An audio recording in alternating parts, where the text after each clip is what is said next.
হ্যাঁ, তো আপনার আহ, যখন আপনি আমার এখানে আসছিলেন তখন তো আপনার বিছানায় শুইতে তখন আমার ঘুম হইতো না, ঘুমায় না, মানে শুইলে ছটপট করতেন। ছটফট করতে মানে কত রাত কোন ছটপট করতেন, কত রাত পর্যন্ত? কত রাত মানে সারা রাইতে ফজরের আগে আগে একটু কমায়, তার মানে সারা রাত তো সজাগে থাকা লাগলো। সজাগে থাকে।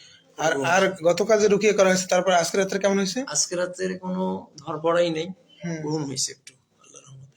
এই জন্য আপনার চেহারাটা একটু সজীব লাগতেছে গতকালকে থেকে, ওই যে আপনার ভাইনে কইছে কথাটা, একটু সতেজ লাগতেছে। হ্যাঁ, এরকম ঘুম হলে মানুষের চেহারা এমনি ফিরে যায়, কিন্তু যাদের ঘুম হয় না তাদেরই চেহারা শেষ হয়ে যায়।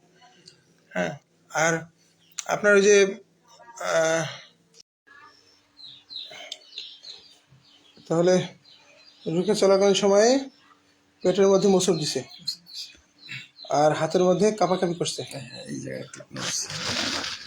ওই জায়গায় নড়ছে। আচ্ছা, আর শরীর অন্য কোথাও তেমন ইয়ে হয়নি, কিন্তু রুকিয়ে করার সময় এবং পরে আপনার শরীর ঝরঝরা লাগছে, এখনো ঝরঝরা লাগতেছে, মানে যেমনটা আসছিলেন তার থেকে আলাদা।